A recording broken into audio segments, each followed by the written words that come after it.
Hello दोस्तों, मेरा नाम है दुष्यंत कुमार। और सबसे पहले हम एक ही बात कहेंगे, जय हिंद। ये वीडियो आपके सामने आई है और इस वीडियो के माध्यम से मैं आपको समझाने वाला हूँ रेडियस के बारे में। सारे रेडियस के फंडे आपके क्लियर कर दूंगा। एक भी क्वेश्चन ऐसा नहीं होगा जिसे आप रेडियस वाले को नहीं कर पाओगे, बशर्ते बस डी ब्लॉक की या डीएनएफ ब्लॉक में जो हमारे पास में हुआ करते हैं उनकी रेडियस के एक ग्राफिकल रिप्रेजेंटेशन की अगर हम बात करें तो उसे छोड़ के आप सारे रेडियस के क्वेश्चंस कर दोगे जो भी आज तक आए हुए हैं। वो ग्राफिकल रिप्रेजेंटेशन हम कंप्लीट करा करते हैं कहां पर कंप्लीट करा करते हैं उसे, डी एंड एफ में। पीरियड टेबल में उसका हम डिस्कशन नहीं करा करते हैं। तो मेरे साथ बना रहेगा मेरा फेवरेट स्टूडेंट जिसका नाम है टिल्लू। और टिल्लू हमारे पास में, टिल्लू, टल्ली नहीं, आप लोग टल्ली मत सोचिए, टिल्लू है टिल्लू। टिल्लू क्या बात, कैसे आप झूम रहे हो, बड़े स्माइल कर रहे हो। सर बस बाद में बताऊंगा। अरे बता दे भाई, क्या हो रखा है, ये कैसे कैसे बाल बना रखे तूने, ये कैसे हिप्पी हिप्पी बना पड़ा है। सर कुछ नहीं, सर आज मेरी मैडम भी आ रही है। अच्छा, कहाँ है। सर अभी अभी आने वाली है, देखो थोड़ी देर में। अच्छा जी, क्यों। सर वो देखने आ रही है कि मैं पढ़ता हूँ या नहीं पढ़ता हूँ। अच्छा, चलो। तो पूरे लेक्चर रहेंगे क्या तेरे पास में। Yes sir. ओके, चलो देखते हैं मैडम भी आ गई क्या तुम्हारी। तो चलो टिल्लो, ठीक है। अभी आप अच्छे से पढ़ना। जब मैम आएंगी तो उनसे हम बात करेंगे, मैम को बताएंगे कि हाँ हमारा टिल्लो बहुत अच्छे से पढ़ता है। और कैसी है, गुस्सैल है कैसी है। सर बहुत गुस्से वाली है, बहुत ज्यादा मुझे डांटती रहती है। यही है क्या जो आ गई हैं। हाँ मैम। क्या नाम है इनका। दम दम दम भाई। क्या। दम दम दम भाई। अच्छा। Hello ma'am. Hello sir. अच्छा। मैम, टिल्लू मेरी क्लास में पढ़ता है और इस समय पे एटॉमिक रेडियस वगैरह पढ़ने आया है। तो आप अगर देखना चाह रही हैं कि वो पढ़ेगा नहीं पढ़ेगा तो थोड़ा देख लीजिएगा। अगर वो अच्छा करेगा तो आप स्माइल जरूर दीजिएगा, ठीक है। तो मैं शुरू करूं मैम उसको पढ़ाना। कर सकते हो, इसको तो मैं देखूंगी अभी। टिल्लू, ओ टिल्लू, क्या कह रही मैम। जी सर। ठीक है, ठीक है मैम, स्टार्ट करता हूं मैं। टाइम वेस्ट नहीं करते, बहुत सारे बच्चे वेट कर रहे हैं। हमारे पास में जब हम रेडियस की बात करते हैं तो सबसे पहला बात ये क्लियर होना चाहिए कि आखिरकार रेडियस कहते किसे हैं। रेडियस की अगर हमारे पास में बात क्लियर हो गई तो सब कुछ हो गया। रेडियस क्या होगा, ये रहा हमारे पास में एक न्यूक्लियस, ठीक है। मान लीजिए मैं इस समय पर आपसे बात कर रहा हूं लिथियम की। लिथियम में इलेक्ट्रॉन्स हुआ करते हैं 3, 2 एंड 1। पहले ऑर्बिट में इलेक्ट्रॉन्स कितने हैं, 2 हैं। उसके नेक्स्ट ऑर्बिट में इलेक्ट्रॉन्स कितने हैं, एक और है। तो हमारे पास में इस वाले सेंटर से, जो सेंटर हमें दिया हुआ है, इस सेंटर से लेकर के लास्ट इलेक्ट्रॉन तक के बीच की जो डिस्टेंस है उसको हम अपनी लैंग्वेज में क्या कहा करते हैं, क्या कहा करते हैं, रेडियस। न्यूक्लियस के सेंटर से लेकर के लास्ट इलेक्ट्रॉन तक के बीच की डिस्टेंस को हम क्या बोलते हैं, रेडियस। अगर ये एटम है तो ये एटॉमिक रेडियस होगी, और अगर ये आयन है तो ये आयोनिक रेडियस होगी। तो ये रेडियस हम कई तरह की यहां पर आपको अब बताने वाले हैं। पहली तो हम बताने वाले हैं आपको एटॉमिक, फिर उसके बाद में हम आपको बताने वाले हैं आयोनिक, फिर उसके बाद हम आपको बताने वाले हैं कोवलेंट, फिर उसके बाद हम आपको बताने वाले हैं सबसे इंपॉर्टेंट रेडियस जिसका नाम हुआ करता है क्या, बोलो। यस, वॉन्डरवॉल्स। वॉन्डरवॉल्स, ये 4 तरह की रेडियस मैं आपको अब बताने वाला हूं। और कैसे कैसे ये वेरी करा करती हैं, किस किस तरह से इनका वेरिएशन हुआ करता है, इस चीज को भी मैं आपको यहाँ शो करूंगा, बताऊंगा और आपके दिमाग में जहन में डाल दूंगा। हम जब इस तरह से चलते हैं और हम इस तरह से चलते हैं तो ये हमारा होता है ग्रुप और ये हमारा होता है पीरियड। तो नीचे की ओर हमेशा रेडियस इंक्रीज होती है। क्या बात हमारे लिए इंपॉर्टेंट है, top to bottom, top to bottom atomic radius what increases. Atomic radius हमेशा बढ़ेगी। और इसका कारण क्या है? Due to increasing in number of orbits. जो ऑर्बिट्स के नंबर हैं वो अगर बढ़ेंगे तो ये बढ़ेगी। जैसे ये है ऐसे करके। जैसे मान लीजिए मेरे पास में लिथियम है, लिथियम के बाद मेरे पास में कौन है? सोडियम है। सोडियम का अगर मैं जिक्र करूंगा तो सोडियम में अगर हम बात करेंगे तो ऑर्बिट्स हमारे पास में क्या हो रहे? बढ़ते चले जा रहे हैं। लिथियम में हमारे पास में क्या है? 2 and 1, दो ऑर्बिट है। सोडियम में हमारे पास में क्या है? देखिए यहां पर क्या, फर्स्ट ऑर्बिट में तो 2 इलेक्ट्रॉन है और सेकेंड ऑर्बिट में 1 इलेक्ट्रॉन है। यहां की बात करेंगे तो हमारे पास में क्या है? 2 8 1। यहां पर 2 इलेक्ट्रॉन्स हैं। इस जगह पर हमारे पास में अगर कोई हमसे पूछने लगता है तो कितने इलेक्ट्रॉन्स हैं इस जगह पर? इस जगह पर हमारे पास में कितने हैं? 8 हैं। और लास्ट वाले में हमारे पास में 1 इलेक्ट्रॉन है। तो टॉप से बॉटम की ओर जब हम चलते हैं तो ऑर्बिट्स का नंबर इंक्रीज होने की वजह से, ऑर्बिट का नंबर इंक्रीज होने की वजह से रेडियस इंक्रीज होने लगती है। इज दिस क्लियर और नॉट? टिल्लू ये बात क्लियर है? Yes sir. मैम क्या आपको लगता है टिल्लू सही पढ़ रहा है? मतलब थोड़ा सा से तो लग रहा है। तो मैम आप जाना चाहेंगी? जाती हूँ। ठीक है, thank you ma'am, thank you. Tillu आप पढ़ते रहो। ठीक है, नेक्स्ट स्लाइड में मैं जा रहा हूं। ऊपर से नीचे की ओर हमारे पास एटॉमिक रेडियस बढ़ी है, इसकी हमने बात कर दी है। और हम आगे की ओर चलते हैं। चलिए, तो हम जब आगे की ओर चलने लगे तो हमारे पास में क्या हुआ कि हम आगे की ओर जब हम बात करेंगे तो उस समय पे हमारे पास सबसे इंपॉर्टेंट बात ये होती है कि हमने जितने भी कॉन्सेप्ट अब तक पढ़े हैं उसमें ये कहा कि ऊपर से नीचे की ओर रेडियस बढ़ रही है। लेकिन ऐसा हर जगह पर नहीं है। एक जगह गड़बड़ हो गई है, केवल एक जगह गड़बड़ हुई। टिल्लू बड़े मुस्कुरा रहे हो क्यों? कैसे दांत क्यों फाड़ रहे हो भाई? क्या बात हो गई? सर मैडम चली गई। अबे तो मैडम चली गई तो बचा दिया मैंने तुझे। हल्की हल्की चीजें पूछ रहा था, ये वाली बताना। सर मैं सब बता दूंगा। चल अब बताना, झूठे कहीं के। सब बता दूंगा। मैडम के सामने तेरी लाज रख ली, बचा दिया मैंने, नालायक। नहीं तो तू अभी पिट जाता। आसान आसान चीजें बता रहा था जिससे कि तेरी मैडम भी खुश होकर चली जाए। डांस कर रहा है, डांस करना बंद कर, चुप। चल नॉर्मल हो पहले। ये अपनी टांगे सीधी कर पहले, तेरी टांगे सीधी कर दूंगा मैं नहीं तो। बिल्कुल टांगे सीधी कर। हाँ चल ठीक है अब। और ये कपड़े उपड़े पहन के रह कर सही से। ठीक है। और बाल उल सही से बना कर रखा कर। ये तेरे रोज बाल बनाने पड़ते हैं मुझे। ठीक है। चलो, तो यहां पर क्या होता है भाई? यहां पर ये रेडियस का फंडा फॉलो नहीं होता है। यहां पर अगर हम बात करते हैं तो बोरोन, बोरोन के बाद गैलियम, फिर आपका होता है एल्यूमिनियम, फिर आईएन, फिर टीएल। गैलियम जो होता है वो लिक्विड फॉर्म में होता है, इसलिए थोड़ा सा सिकुड़ जाता है। और इसके डिटेल एक्सप्लेनेशन हम बोरोन फैमिली में आपको बताएंगे कि ऐसा क्यों होता है। मतलब गैलियम थोड़ा सा सिंक हो जाता है एज कंपेयर टू एल्यूमिनियम। यहां पर ये रेडियस वाला जो फंडा जो हम बता रहे थे कि ऊपर से नीचे की ओर टॉप टू बॉटम इंक्रीज होती है, वो यहां आकर के गड़बड़ हो जाती है। It is clear? यस और नो? चलो, ऐसे ही जब हम लेफ्ट टू राइट जाते हैं, लेफ्ट टू राइट सब कुछ सही है। कैसे? लेफ्ट टू राइट हम कहते हैं इंक्रीज नहीं, सब डिक्रीज होती है। क्यों डिक्रीज होगी भाई? मेरे पास में मान लीजिए लिथियम है और मेरे पास में बेरिलियम है। तो हमारे पास में कितना? 2 1। और यहाँ कितना? 2 2। चलो, ये रहा न्यूक्लियस। फर्स्ट ऑर्बिट में इलेक्ट्रॉन्स, सेकेंड ऑर्बिट में इलेक्ट्रॉन्स। फर्स्ट ऑर्बिट में इलेक्ट्रॉन्स हमारे पास में कितने हैं? फर्स्ट ऑर्बिट में हमारे पास में 2 इलेक्ट्रॉन है और नेक्स्ट ऑर्बिट में हमारे पास 1 इलेक्ट्रॉन है।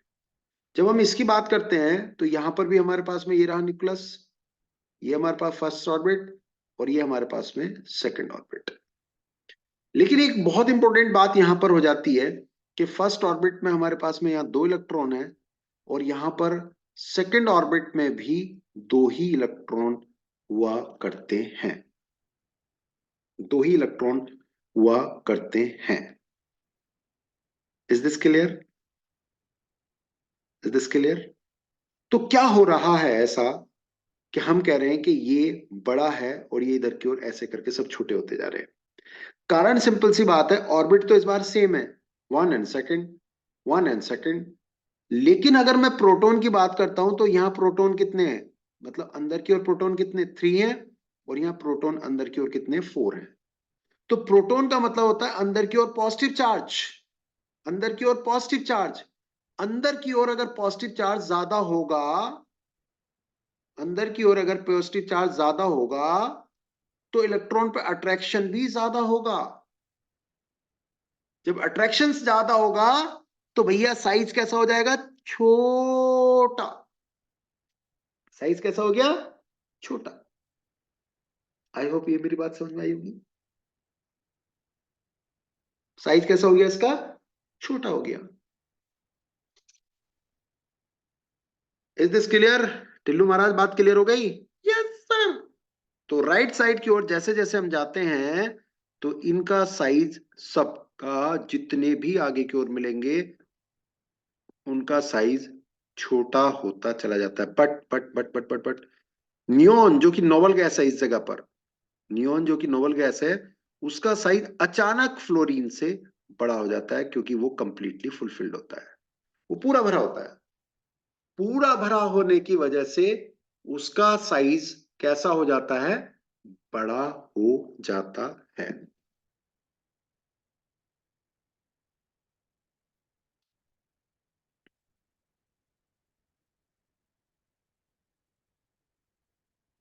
Is this clear? यस और नो?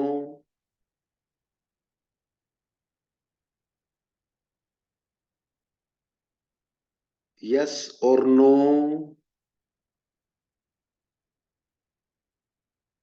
यस, यस और नो? यस। टिल्लू आप बताओ, यस और no? Yes sir. Yes sir क्या, समझ में आ गया? ओके, चलो।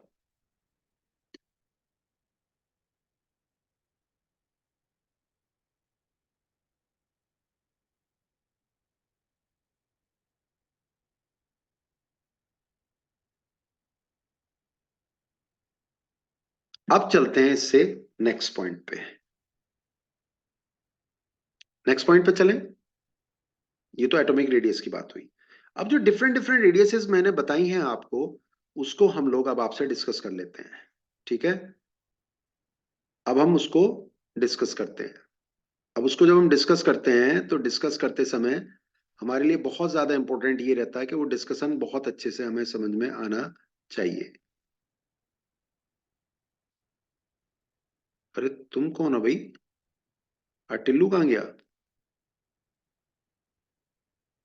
ये डांस ही करते हुए यहाँ पे कौन आ गया? कौन हो भाई, तुम्हारा क्या नाम है? भाई तुम कौन हो? सर सुंदरी। सुंदरी? यस सर, मेरा नाम सुंदरी है। अरे तो टिल्लू कहाँ है? सर टिल्लू मेरा दोस्त है, उसने कहा मेरी जगह तू क्लास ले ले। अबे ये क्या नौटंकी है, मेरी जगह तू क्लास ले ले मतलब? तुम्हें एक बात पता है जिंदगी में? क्या सर? अगर तुम उसकी जगह पर क्लास ले रही हो तो एग्जाम देने कौन जाएगा? सर टिल्लू। अरे टिल्लू जब एग्जाम देने जाएगा तो तुम उसकी जगह पर क्लास लेने आई हो यहाँ पर, ठीक है? तो इसमें नॉलेज तुम्हारी बढ़ेगी या टिल्लू की बढ़ेगी? सर मेरी। तो जिंदगी में याद रखना, अगर आप प्रिपरेशन करते हो ना, तो ये दोस्ती उस्ती सब है ना, ये एक तरफ रखो। काम की होती हैं, अच्छी होती हैं। अगर दो लोग ट्विंस भी है ना, ट्विंस भी, और उनमें से एक बच्चे के अगर सेकंड रैंक आ गई तो अपनी सेकंड रैंक को बांट करके किसी दूसरे को नहीं दे सकता। बात समझ में आ रही है? Yes sir. अगर तुम्हारी रैंक और तुम्हारे दोस्त की रैंक की अगर मैं बात करूं, तुम्हारी रैंक आ जाए सेकंड, और तुम्हारे कोई अगर जुड़वा बहन है या भाई है, उसकी कोई भी रैंक नहीं आए, तो क्या वो प्राइज है 2 लाख रुपए मिले आपको? क्या आपको कोई कोई प्राइज मिला है जो आप उसे बांट देंगे कि 1 लाख तू रख ले, 1 लाख तू रख ले? तो सर, तो तुम टिल्लू की क्लास में आकर के बैठ जाओगे तो तुम टिल्लू को समझा दोगे? तो सर, किस चीज के स्टूडेंट हो तुम? नीट जेई क्या चीज? सर बीकॉम कर रही हूँ। अरे नालायक कहीं का टिल्लू, तुम बीकॉम कर रहे हो और केमिस्ट्री क्लास में आकर के बैठ गए। सर वो कहने लगा था ना कि इसमें सी कॉम है, कॉम केमिस्ट्री। अरे फिर वही बात हो जाएगी, तुझे डांट दूंगा, तू चुपचाप यहाँ से जा, चुपचाप भाग यहाँ से। उसको बोल टिल्लू को, तुरंत आएगा वो। तुम कॉमर्स के स्टूडेंट, वो केमिस्ट्री पढ़ रहा है, साइंस का स्टूडेंट। उस नालायक को एक बार भेज, फिर मैं भी बात करता हूँ उससे। ठीक है, चलो। ये देखो, ऐसे ऐसे बच्चे होते हैं जिंदगी में, याद रखा करो। ये जिंदगी में याद रखा करो कि अगर तुम किसी प्रिपरेशन को कर रहे हो तो दोस्ती एक लिमिट तक रखो, रिश्तेदारी एक लिमिट तक रखो, सब चीज एक लिमिट तक। क्योंकि अगर तुम्हें दोस्ती करनी है तो अपनी बुकों से करो, तुम्हें दोस्ती करनी है तो अपने क्वेश्चन से करो, अगर तुम्हें दोस्ती करनी है तो अपने सब्जेक्ट से करो, अगर तुम्हें चाहत पैदा करनी है बहुत ज्यादा है तो अपने सिलेक्शन के लिए करो। कैसे नहीं होगा? कैसे नहीं होगा भाई? फालतू की बातें करते रहते हो।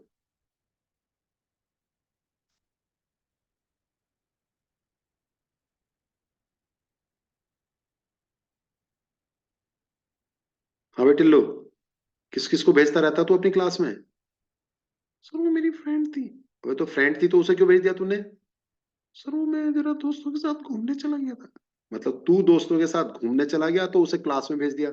सर वो कह रही थी मैं तुझे पढ़ा दूंगी। क्या पढ़ा देगी? उसे ये भी नहीं पता कि कार्बन का फॉर्मूला क्या होता है या मीथेन क्या होती है। वो तुझे पढ़ा देती अपनी क्लास में खुद बैठा कर, नालायक। और ये दोस्ती उस्ती, गर्लफ्रेंड बॉयफ्रेंड, ये सब है ना जो एग्जाम के बाद में कर लेना। या फिर अगर इसको कर रहा है तो इतनी हिम्मत रख कि एग्जाम वाले दिन अगर किसी ने, इस गर्लफ्रेंड ने तेरे को यूं कह दिया ना कि तुमने ऐसा क्यों करा, तुमने वैसे क्यों करो, मैं तुमसे ये हूं और तुमसे वो हूं, तुमसे ऐसे हूं वैसे हूं वैसे हूं, तो मेंटली डिस्टर्ब ना हो, इस तरह की स्थिति होनी चाहिए। इमोशंस का वहां कोई कोई भी रोल नहीं होता है, समझे? जी सर। क्लास में अगर एब्सेंट हुआ ना तो फिर मैं बताऊंगा तुझे। इतना अच्छा टॉपिक चल रहा था, टाइम डिस्टर्ब कर दिया। चुपचाप क्लास पढ़। Yes sir. चलो, तो एटॉमिक रेडियस के बाद में हमारे पास में जो बात आती है, वो हमारे पास में बड़ी इंपॉर्टेंट बात आती है, वो आती है आयनिक रेडियस। Ionic radius. ठीक है, बात क्लियर है? Ionic radius. अभी आयनिक रेडियस क्या होती है? अगर कोई हमसे पूछता है कि आखिरकार ये आयनिक रेडियस क्या हुआ करती है, तो आयनिक रेडियस की हम बात करते हैं तो आयनिक रेडियस हमारी कुछ इस तरह से होगी, जैसे ए है। ठीक है, मान लीजिए ए से ए प्लस बन गया। कब बना होगा? जब इसके अंदर से एक इलेक्ट्रॉन निकल गया। या फिर ए को एक इलेक्ट्रॉन दे दिया तो इससे क्या बना? ए माइनस बन गया। ये जो पॉजिटिव बना है इसको हम अपनी लैंग्वेज में कहते हैं, क्या बना ये? कैटायन। और ये जो निगेटिव बना है इसे हम अपनी लैंग्वेज में क्या कहते हैं? क्या बना ये? एनायन। अबे नालायक, ठीक है, बड़ा खुश हो रहा है। तो इनकी जो रेडियस का ऑर्डर होता है वो आपका इस तरह से होता है। ऐसा क्यों होता है वो मैं अब आपको समझाने वाला हूं। ऐसा क्यों होता है? मान लीजिए मेरे पास में कोई ए है, ये ए का न्यूक्लियस है। ठीक है, उसके आउटर में कुछ इलेक्ट्रॉन्स हैं। कुछ उसको थोड़ा सा ऐसे बना लेते हैं, थोड़ा सा अच्छे से समझने के लिए, ऐसे। ठीक, ये वाला इलेक्ट्रॉन इसको यहाँ रिपेल कर रहा है। ये इसको क्या कर रहा है? रिपेल कर रहा है। कौन सा इलेक्ट्रॉन? ये वाला, इसे रिपेल कर रहा है। ठीक, अगर आपने इस इलेक्ट्रॉन को निकाल दिया, उसके साथ साथ क्या हो रहा है? यहाँ अट्रैक्शन भी हो रहा है। तो अगर इस रिपल्शन देने वाले इलेक्ट्रॉन को आपने निकाल दिया तो ये रिपल्शन हो गया खत्म, केवल अट्रैक्शन होगा। और अट्रैक्शन होगा तो इसका साइज कैसा हो जाएगा? छोटा हो जाएगा। इलेक्ट्रॉन के निकालने से ये ए प्लस हो जाएगा, और इस ए प्लस का साइज कैसा हो जाएगा? छोटा हो जाएगा किसी ए से, किसी ए से। बात क्लियर है? अब इधर की ओर अगर हम बात करते हैं ये कि यहां पर ये इलेक्ट्रॉन्स पड़े हुए हैं और भी ये इलेक्ट्रॉन्स हमारे पास में पड़े हुए हैं। अगर आपने एक नए इलेक्ट्रॉन की इसके अंदर एंट्री करा दी, एक और इलेक्ट्रॉन की यहां एंट्री करा दी, तो इलेक्ट्रॉन क्या करेगा? इस पे रिपल्शन, इस पे रिपल्शन, इस पे रिपल्शन। रिपल्शन की वजह से इसके साइज को क्या कर देगा? इसके साइज को क्या कर देगा? बड़ा कर देगा। तो यहां पर हमारे पास में इसका साइज कैसा हो गया? बड़ा हो गया। ठीक है। इसी चीज को हम अपनी लैंग्वेज में क्या बोलते हैं? Effective nuclear charge. मतलब जो इफेक्टिव न्यूक्लियर चार्ज है वो हमारा घट और बढ़ रहा है। सर इसका क्या मतलब है? इसका मतलब ये है कि जब हमने इलेक्ट्रॉन को निकाल दिया तो इफेक्टिव न्यूक्लियर चार्ज, न्यूक्लियस का डोमिनेशन बढ़ गया, तो साइज हो गया छोटा। जब इलेक्ट्रॉन की एंट्री कर दी तो इफेक्टिव न्यूक्लियस, जो न्यूक्लियस का इफेक्ट है वो कमजोर पड़ गया, क्योंकि इसने आकर के डिस्टर्बेंस कर दी, तो यहाँ इफेक्टिव न्यूक्लियर चार्ज कम हो गया। तो that will be the radius. That will be the radius. निकलने से अट्रैक्शन बढ़ा, आने से रिपल्शन बढ़ गया।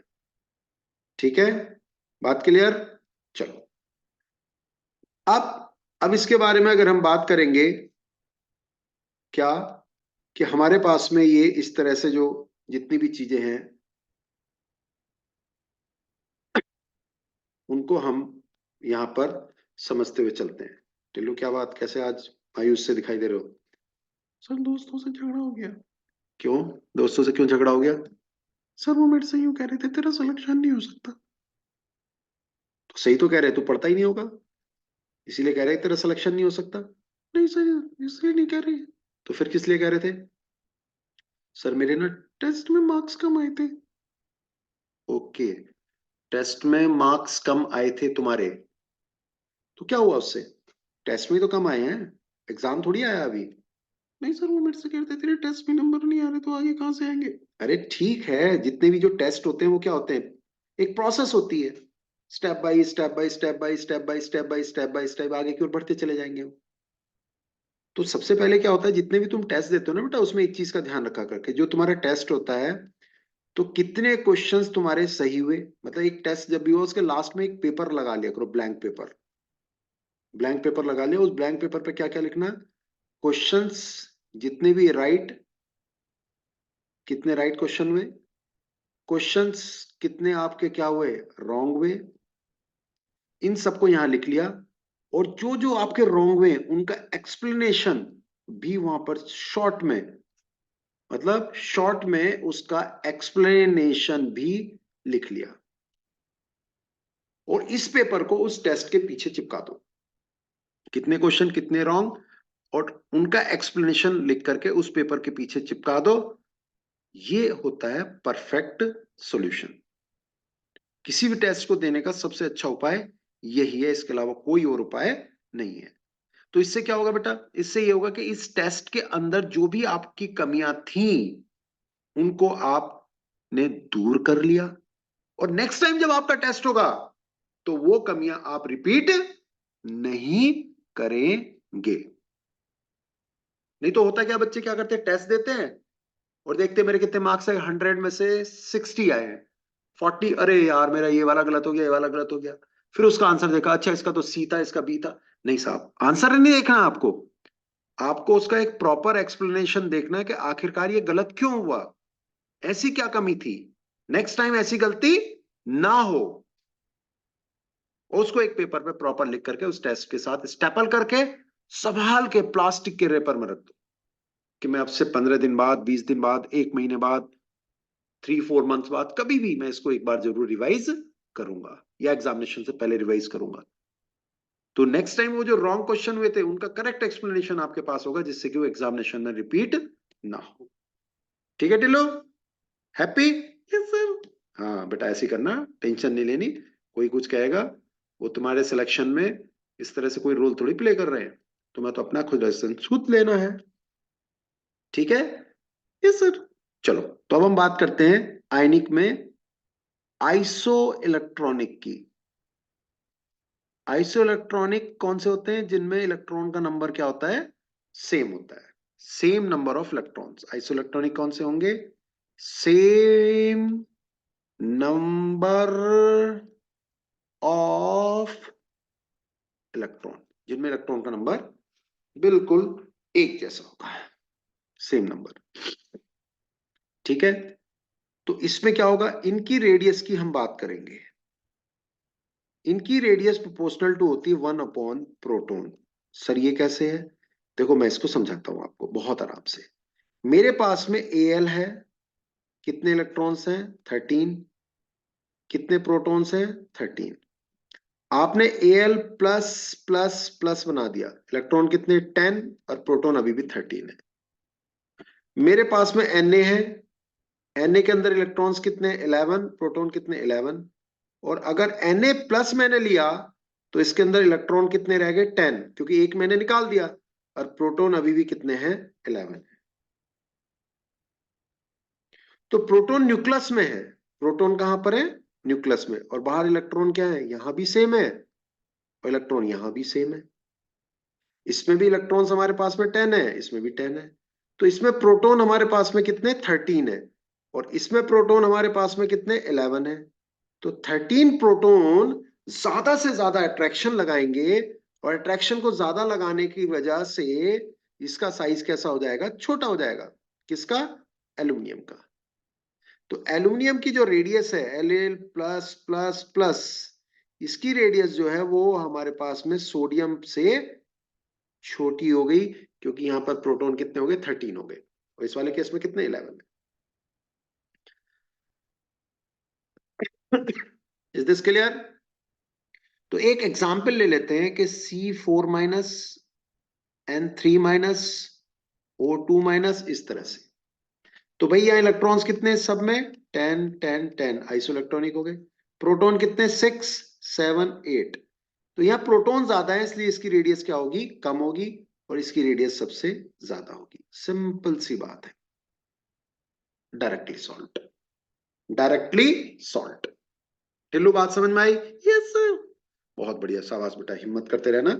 बात सीधे सीधे हमारी सॉल्व हो गई है।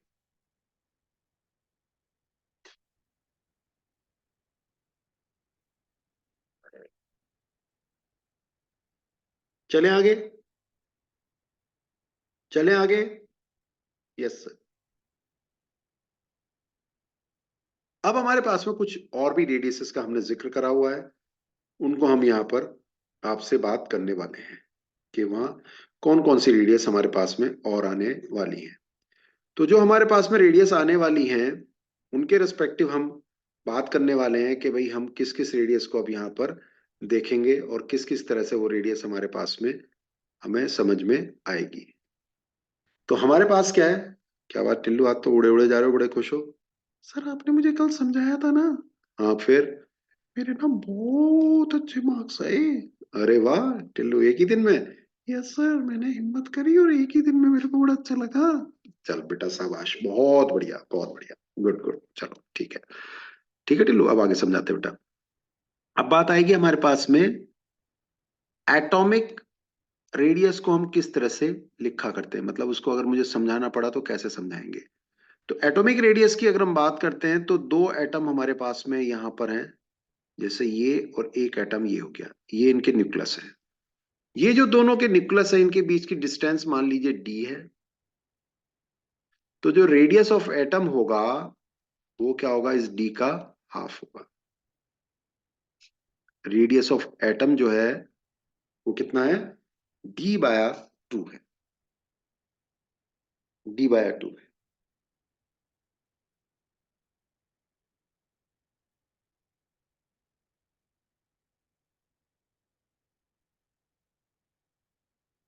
d/2 है, आधा।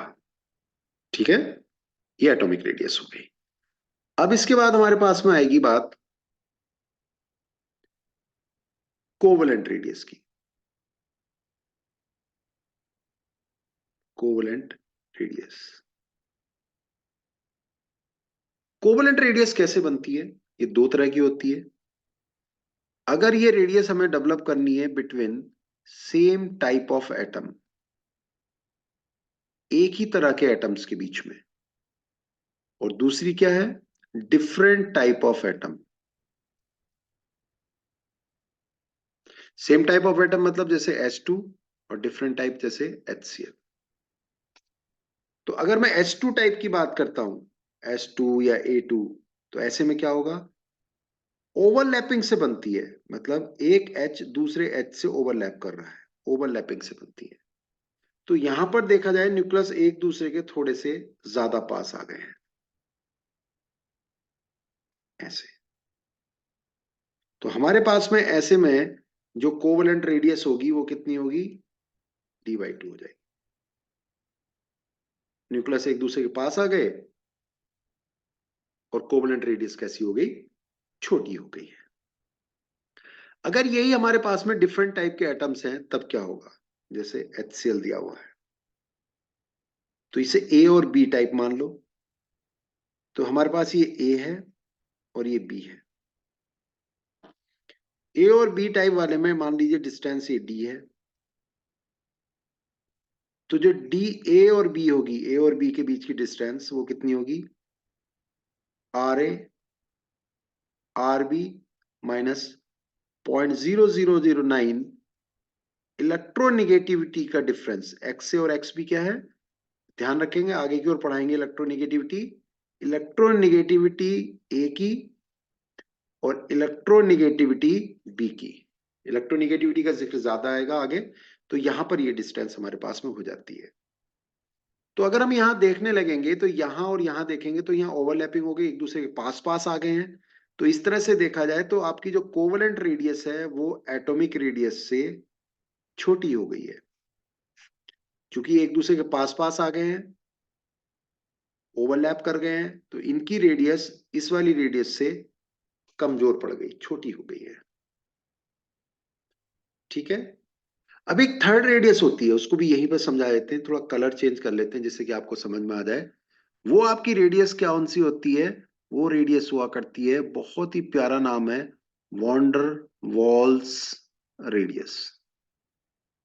Wander Waal radius. ये वॉन्डर वॉल रेडियस क्या होती है कि इसका न्यूक्लियस और यहां पर ये इलेक्ट्रॉन है, इसका न्यूक्लियस यहां पर ये इलेक्ट्रॉन है, इसका न्यूक्लियस इसके इलेक्ट्रॉन को और इसका न्यूक्लियस इसके इलेक्ट्रॉन को आपस में क्या करते हैं, अट्रैक्ट करते हैं। जब एक दूसरे को अट्रैक्ट करते हैं तो यहां पर इन दोनों के बीच में ये एक डिस्टेंस डी हो जाती है। तो ध्यान रखिएगा, यहाँ एक दूसरे को टच कर रहे हैं, यहाँ ओवरलैप कर रहे हैं, और यहाँ दूर दूर है। तो यहां पर जो वॉन्डरवॉल रेडियस होगी वो भी D/2 हो जाएगी, इस तरह से D/2। तो सबसे बड़ी रेडियस हमारे पास में कौन सी है, वॉन्डरवॉल। फिर कौन सी है, एटॉमिक। फिर कौन सी है, कोवलेंट। ये हमारी रेडियस का स्टाइल है। That's it, that's it. सबसे बड़ी रेडियस वॉन्डरवॉल, फिर एटॉमिक, फिर कोवलेंट।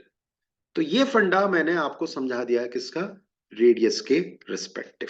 उम्मीद करता हूं ये बात आपको समझ में आई होगी। उधर माइंड मैप में भी समझा रखा है, आयनिक भी रेडियस समझ में आ गई आपको, एटॉमिक भी आ गई, रेडियस भी समझ में आ गई, और ये सारे फंडे भी मैंने आपको टिल्लू के साथ मिलकर के क्लियर कर दिए हैं।